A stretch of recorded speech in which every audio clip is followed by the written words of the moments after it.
My name is Rebecca Collins, and I was 36 years old when I discovered that the man I had loved for 8 years believed I wasn't enough, not because he told me, but because he told everyone else first. If you'd met us a year earlier, you probably would have described us as one of those dependable couples everyone assumed would last forever.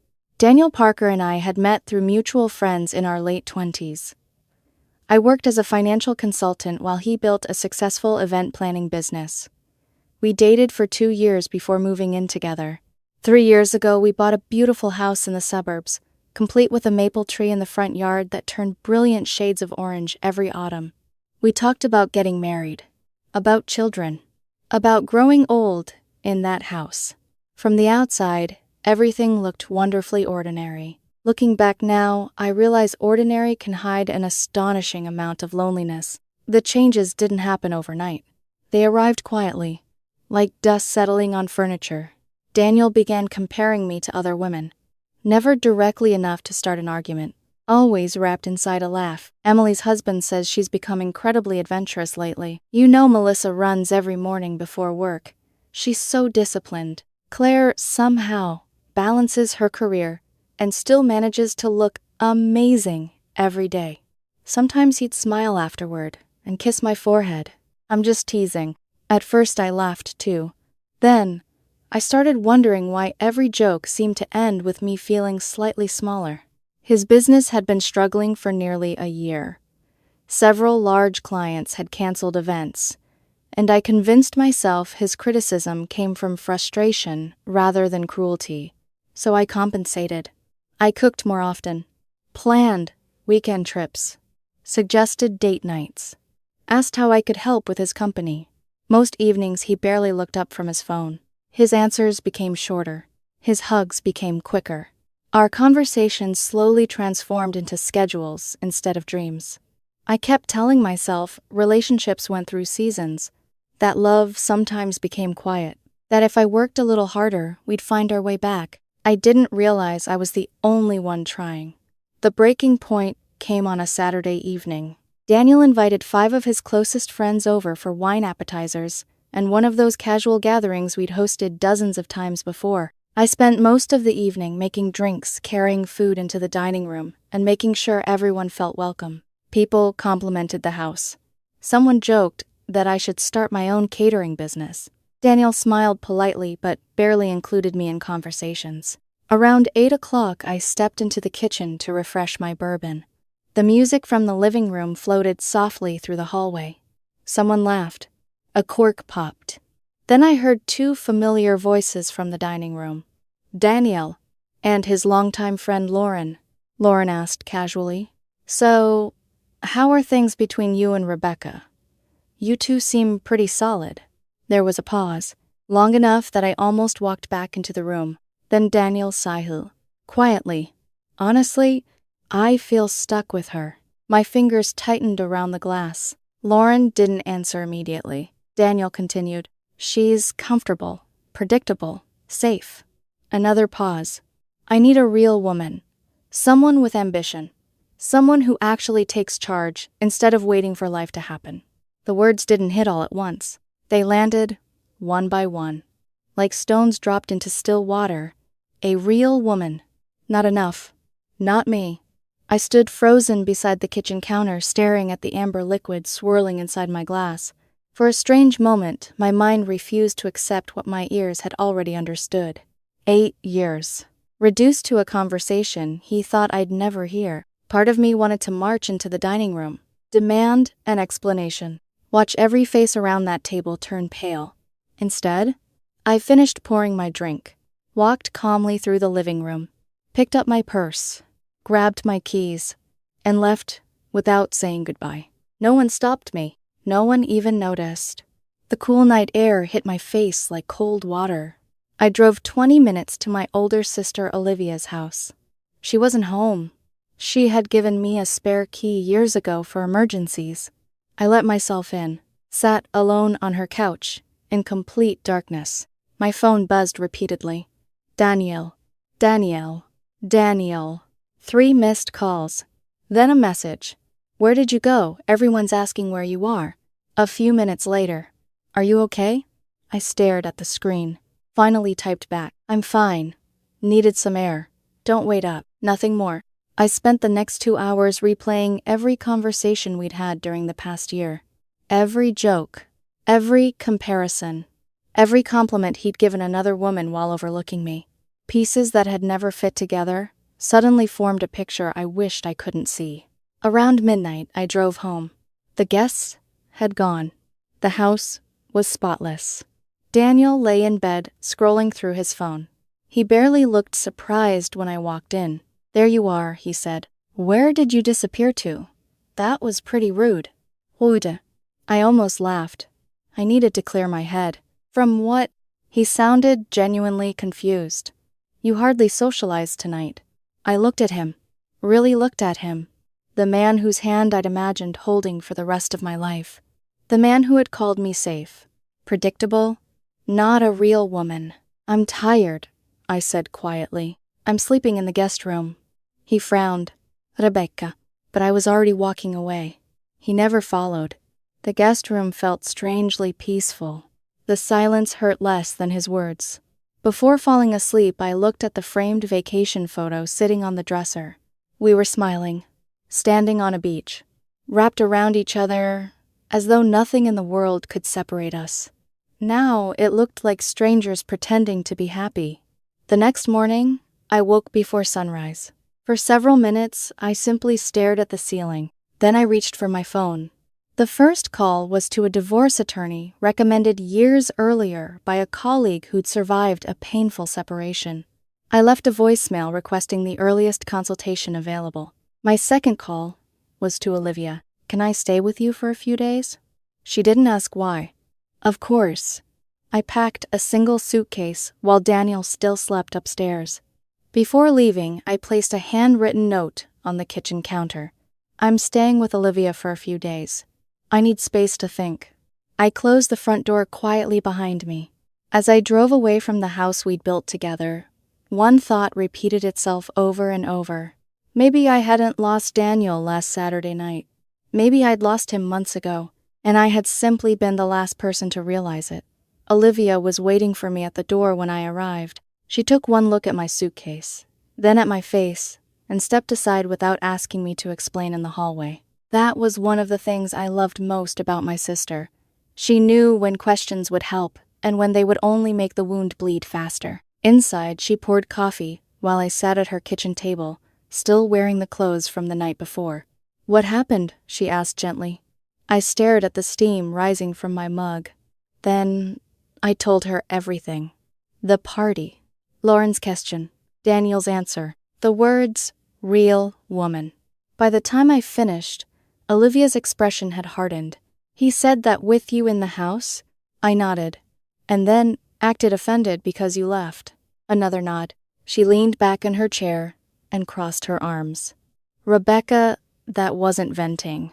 That was humiliation. I keep wondering whether I misunderstood." "You didn't. He's been stressed. So have you. Have you been telling people he isn't a real man?" "No." "Then stop doing his work for him." Her words stayed with me. I had spent the entire night trying to explain Daniel's cruelty in a way that would hurt less. Stress, business problems, insecurity, miscommunication. Olivia had reduced it to something simpler. He had said it because he felt entitled to say it. Monday morning, the divorce attorney returned my call. Her name was Caroline Bennett, and her voice was calm, in the way people's voices become when they deal with emotional disasters for a living. We scheduled a consultation for Tuesday afternoon. Until then, she advised me to collect financial records, property documents, insurance information, and anything related to our shared accounts. Daniel and I had never married but 8 years together, and a jointly owned home meant separating our lives would still be complicated. I spent most of Monday at Olivia's dining room table with my laptop open, making folders. Mortgage statements, utility bills, property records, joint purchases, receipts for renovations. Every document felt like evidence from a life I had believed was permanent. At 2 p.m, Daniel called. I let it ring twice before answering. "Rebecca, what is going on?" His tone was impatient, not worried. You leave a vague note and disappear. This is childish. I needed space. Space from what? Everything. What happened Saturday? I almost laughed. He truly had no idea. Nothing happened Saturday. That's what I'm asking you. If nothing happened, why are you acting like this? I'm not acting like anything. You're staying at your sister's house and refusing to tell me why. I'll come home Wednesday. We can talk then. Rebecca, stop. What is this about? I said Wednesday. I ended the call before my voice could betray me. My hands were shaking. Not because I was afraid of him, because part of me still wanted him to say the right thing without being told. I wanted him to remember, to realize, to call back and say, I know what you heard. He didn't. Tuesday afternoon, I met Caroline in an office overlooking downtown. She listened without interrupting while I explained the house, our finances, the lack of children, and the fact that we had never legally married despite years of discussing it. So, there's no divorce filing, she explained. But we can force the sale of the property if necessary and negotiate a formal separation of shared assets. Would it matter why we're separating? Emotionally, yes. Legally, probably not. The answer felt strangely brutal. The law did not care that he had made me feel small. It cared whose name was on which document. Caroline advised me not to empty accounts, destroy property, or make threats. She suggested communicating in writing whenever possible. Before I left, she asked, "Are you certain this is what you want?" I looked through the office window, at people moving along the sidewalk far below. I'm certain I can't unknow what I heard. That evening, I made a call I had been avoiding. Lauren answered after the fourth ring. "Hello? Lauren, it's Rebecca." There was a pause. "Oh, hi. I need to ask you something." "All right. Saturday night, you and Daniel were talking in the dining room. Silence. You asked how things were between us." Another silence. Longer this time. "Rebecca, I don't think..." I heard him. She stopped breathing for half a second. "I heard everything." Oh God, how long has he been saying things like that? "I really don't think I should get involved." "You were already involved when he told you." "That isn't fair." "No. What isn't fair is realizing 5 people may know how my boyfriend feels about me before I do." Lauren exhaled slowly. "It's been a while." "How long?" "Maybe 6 months." The room seemed to narrow around me. "What has he been saying?" "He complains that you're too cautious, too predictable, that you don't push yourself." My throat tightened. "Anything else?" "He said he feels like he's settled." The sentence hurt more when spoken calmly. Settled for what? For stability. For someone dependable, as though those are flaws. I told him he needed to talk to you. But he didn't. No. Did he say he wanted someone else? Not someone specific. Her answer came too quickly. I noticed. "Lauren, I don't know of anyone else, Rebecca. I mean that. He just talks about wanting someone more exciting, more ambitious, more impressive." I pressed my fingers against my forehead. "Why didn't you tell me he's my friend? And what am I..." She didn't answer. That silence told me almost as much as Daniel's words had. Finally, Lauren said, "I'm sorry. Will you come to the house tomorrow morning?" "What?" "I'm meeting Daniel there at 10. I want you present." "I don't think that's a good idea. I need him to know he can't rewrite this.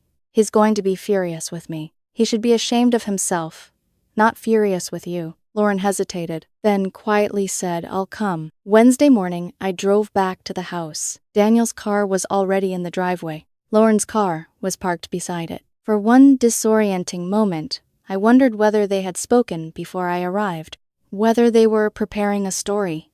I parked on the street and walked inside. The front door was unlocked.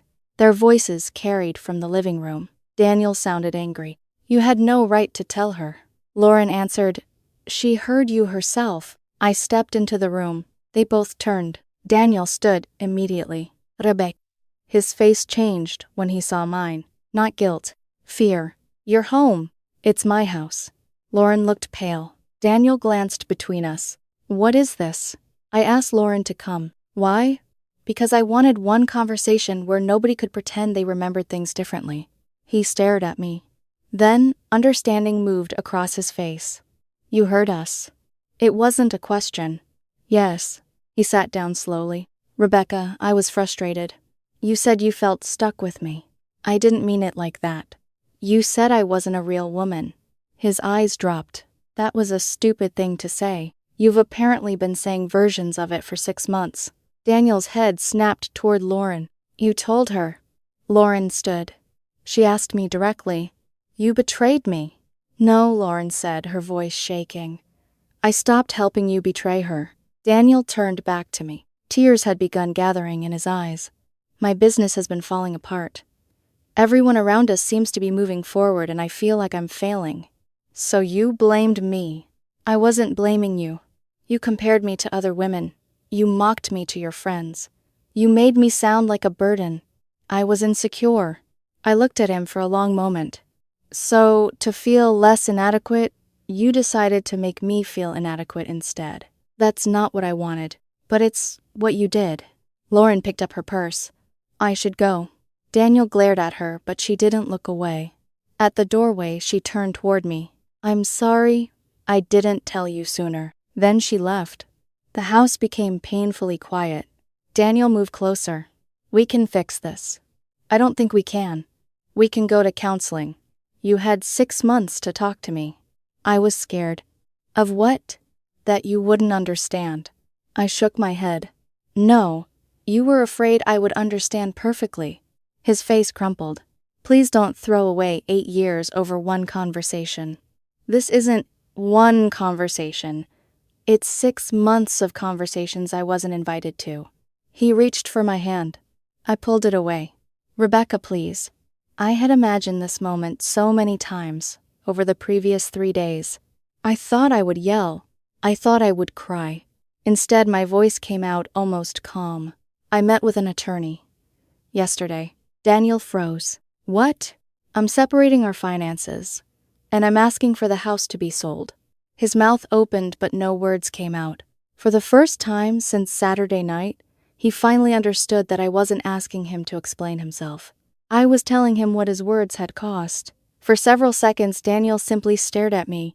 The color had drained from his face, and his hands rested uselessly at his sides. You already decided, he whispered. I decided after I heard how you really saw me. That wasn't how I really saw you. Then why did you say it repeatedly for 6 months? He opened his mouth, but nothing came out. I walked past him and began collecting the remaining documents from the small desk in the corner of the living room. Daniel followed me, as though staying close enough might prevent the ending. I was angry, he said. I was frustrated with myself. I looked at everyone else and felt like I was falling behind. And instead of telling me that you made me the reason, I know. No, you know now because there are consequences. He flinched. It should have made me feel cruel. Instead, I felt tired. Daniel began crying, then not dramatically, not in the way people cry when they want an audience. His shoulders folded inward, and for one painful second, I saw the man I had once loved more than anyone. The man who had stayed beside me when my father was hospitalized. The man who used to leave handwritten notes inside my work bag.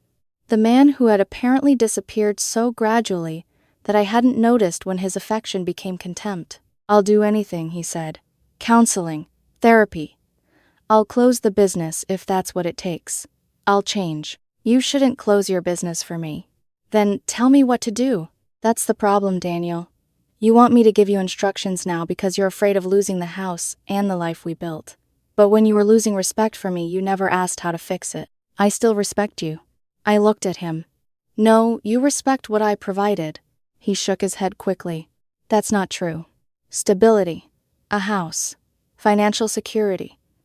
Someone who made your life easier while you complained that she wasn't exciting enough. You're twisting everything. The words came out sharper than he intended. We both heard it. For a moment, the sadness disappeared from his face, and something colder took its place. Then he caught himself. I'm sorry, but the flash of anger had already reminded me why I couldn't stay. Apologies were easy when delivered, after exposure. Respect was what someone gave you when they believed you would never hear the conversation. I left the house with 2 boxes of documents and the last of my clothes. Daniel stood in the doorway as I carried them to my car. "Rebecca," he called. I stopped, but didn't turn around. "I love you." The sentence reached me too late. I placed the boxes in the trunk and drove away. Over the next week, Daniel tried every version of regret. He sent long messages explaining that his business struggles had destroyed his confidence. He sent flowers to Olivia's house. He emailed me the contact information for 3 couples counselors. He left a handwritten letter under the windshield wiper of my car. In it, he described our first date, our first apartment, and the night we decided to buy the house. He remembered details I had forgotten. The green dress I wore when we met. The song playing when we first kissed. The way I cried when the bank approved our mortgage. For one evening, the letter nearly broke my resolve. I sat on Olivia's guest bed, reading it again and again, searching for evidence that the man who wrote those words was still somewhere inside him. Then I reached the final page. He had written, "I made one terrible mistake. Please don't punish us forever for something I said when I was upset."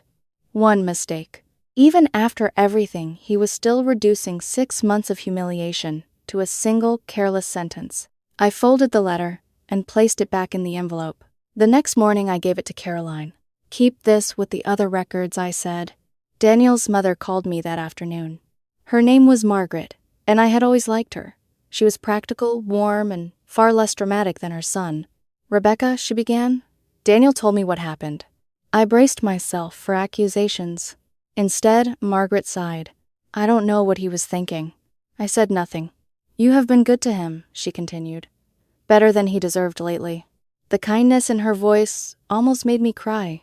"He says he didn't mean it." "Perhaps he didn't mean for you to hear it," she replied. "That is not the same thing." I closed my eyes. That sentence stayed with me longer than anything Daniel had written. Margaret apologized for her son's behavior and told me she would not pressure me to return. "If he loses you," she said quietly, "he needs to understand that he caused it." 2 weeks after the party, Caroline sent Daniel the formal proposal to separate our shared assets and list the house for sale. He did not fight it. Perhaps he understood that forcing me into a legal battle would destroy any hope of future forgiveness. Or perhaps he simply knew the documents favored a clean division. We agreed to sell the house and split the proceeds equally. The process was strangely peaceful. No screaming, no broken furniture, no dramatic confrontation in the driveway. Just signatures, appointments, and polite emails between attorneys. The emotional violence had already happened. Everything afterward was paperwork. Meanwhile, Daniel's friend group began falling apart. Lauren told the others what had happened. 2 of them defended Daniel, insisting I had overreacted to a private conversation. They said everyone complained about their partners sometimes. 3 others, including Lauren, disagreed. One woman admitted Daniel had been criticizing me for months, and that his comments had made her uncomfortable. Another confessed he had once described me as the safe choice during dinner. When Lauren told me, I felt a fresh wave of humiliation, not because Daniel had said it, because so many people had heard it and still smiled at me afterward. His business partner, Vanessa, contacted me separately. She asked to meet for coffee. "I owe you an apology," she said after we sat down. "You didn't do anything." I watched him become difficult over the past year. Every setback became someone else's fault. Clients, vendors, me, you. She stirred her coffee without drinking it. "He talked about you like you were holding him back, but whenever the company needed money or support, he bragged that you would handle it." The contradiction turned my stomach. "Why didn't anyone tell me?" Vanessa gave me a sad look. "Because people convince themselves it isn't their place." That explanation followed me everywhere. Friends had noticed. Coworkers had noticed.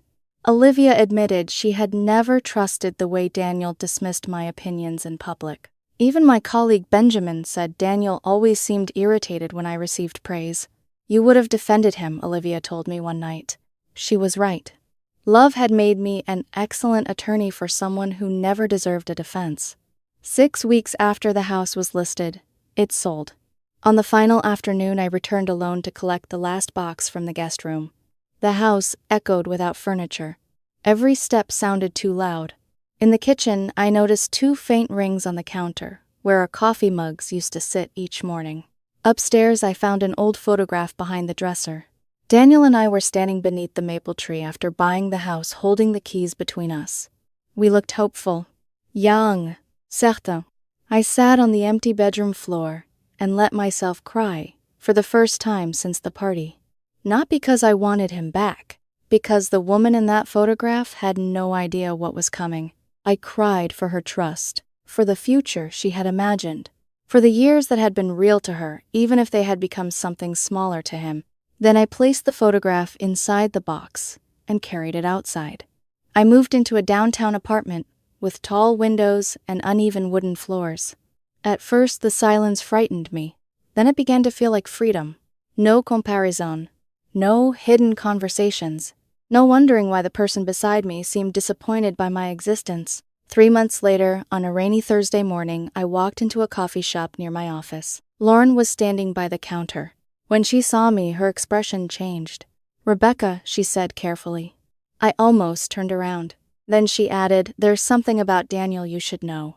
Lauren and I carried our drinks to a small table near the window. Rain slid down the glass behind her, turning the street outside into blurred streaks of gray and gold.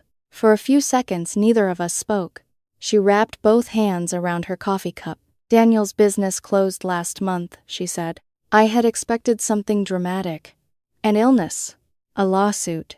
Another woman. Instead, I felt almost nothing. What happened? He lost 2 major clients. Vanessa left and started working for another company. After that, everything collapsed pretty quickly. I looked down at my drink.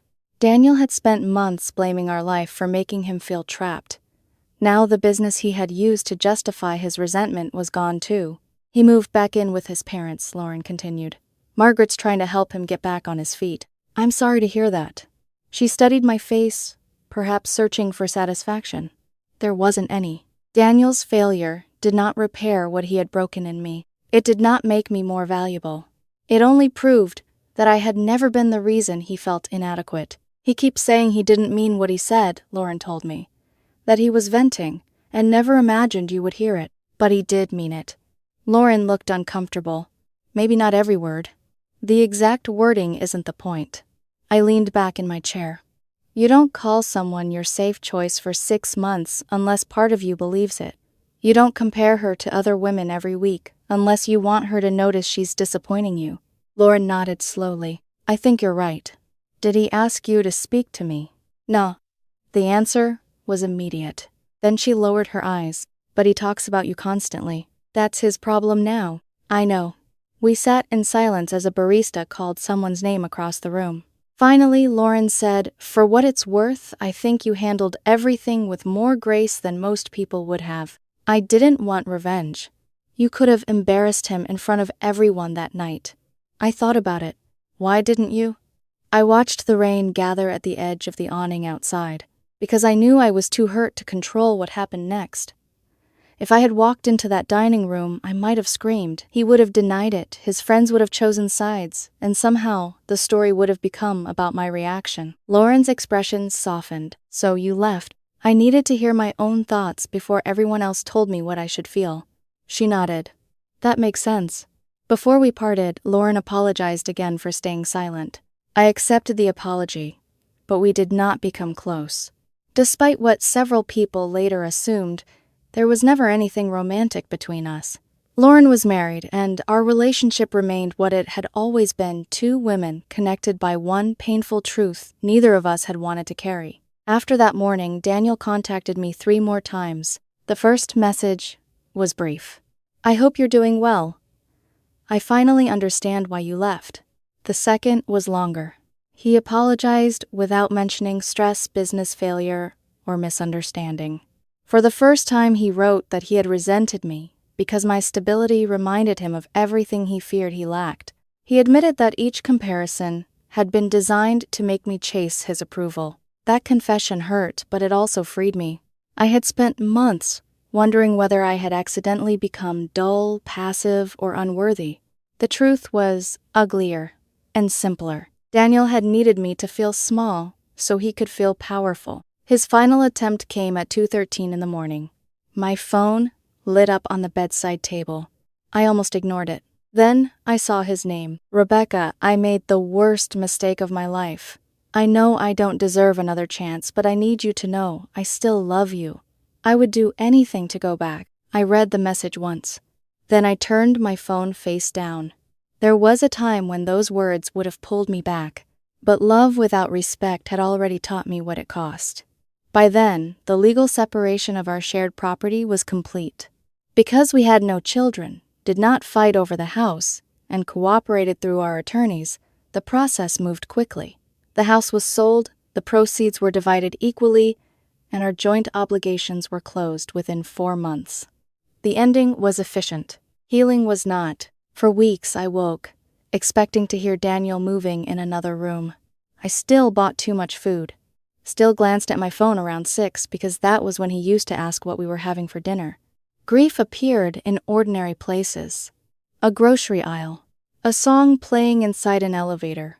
The smell of cedar from a candle he once liked. But slowly, my apartment began to feel less like the place I had escaped to, and more like the home I had chosen. I bought a blue armchair Daniel would have called impractical. I hung photographs he had once said were too sentimental. I filled the balcony with plants, even though I had never been particularly good at keeping anything alive. Some survived. Some didn't. I learned not to treat every failure like proof that I was inadequate. At work, I accepted a leadership role I had previously avoided because Daniel often joked that I was too cautious to manage anyone. The first time I led a major client meeting, my voice shook during the opening minute. Then something settled inside me. I realized I had spent years listening to a man describe me as passive, while quietly carrying the financial and emotional weight of our entire life. I had never lacked strength. I had simply been using it to hold together something that was already breaking. 7 months after the party, I began dating casually. Nothing serious. A few dinners. A museum visit. One terrible evening with a man who spent 40 minutes talking about cryptocurrency and never asked me a single question. But I wasn't in a hurry. For the first time, being alone did not feel like waiting for someone to choose me. It felt peaceful. I began understanding what I actually wanted from a partner. Not someone impressive enough to make other people jealous. Not someone who could perform affection in public. Someone who spoke to me when something was wrong. Someone who did not use my insecurities as entertainment. Someone who could admire my stability without mistaking it for weakness. Mutual friends occasionally told me about Daniel. He had started seeing someone new. A woman he met through a former client. Apparently, she was spontaneous, outspoken, and ambitious, the kind of woman he once claimed he needed. I hoped it worked out for them. Not because I still cared about his happiness in the way I once had. Because I did not want to build my new life around anger. Anger can become another form of attachment. I had already given Daniel 8 years. I refused to give him my future too. The part that stayed with me was not the separation. It was how close I came to never knowing.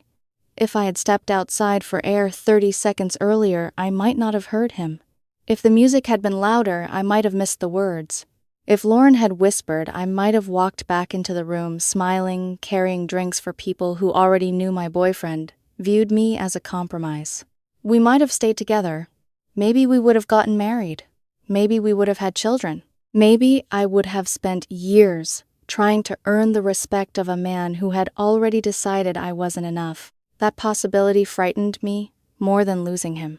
I could have built an entire life on the foundation of someone else's disappointment. People sometimes asked whether I regretted refusing counseling, whether one terrible season should have erased 8 years. My answer remained no. Counseling could have helped if Daniel had come to me when the resentment began. If he had said I'm struggling. If he had admitted he felt lost, jealous, or afraid. But he had not chosen honesty. He had chosen an audience. For 6 months he made me the punchline of a private story, while I continued building a future for both of us. The party did not destroy our relationship. It revealed it. Months later, on an early autumn morning, I walked through the city before work. The rain had stopped overnight, and sunlight reflected from the wet pavement. I passed a cafe where couples sat close together behind the windows. Once seeing them would have made me ache. That morning I felt only calm. I thought about the woman I had been at the party, standing in the kitchen, bourbon in her hand, heartbreaking, in silence. At the time, walking away had felt like weakness. Now I understood it was the first strong decision I had made for myself in years. Daniel believed stability made me ordinary. He never understood that stability was something I had built, something I had offered, something he had benefited from while pretending it diminished me. I no longer needed him to recognize its value. I recognized it. Sometimes, betrayal does not arrive through an affair, a secret bank account, or a dramatic confession. Sometimes it arrives in one careless sentence spoken to the wrong person.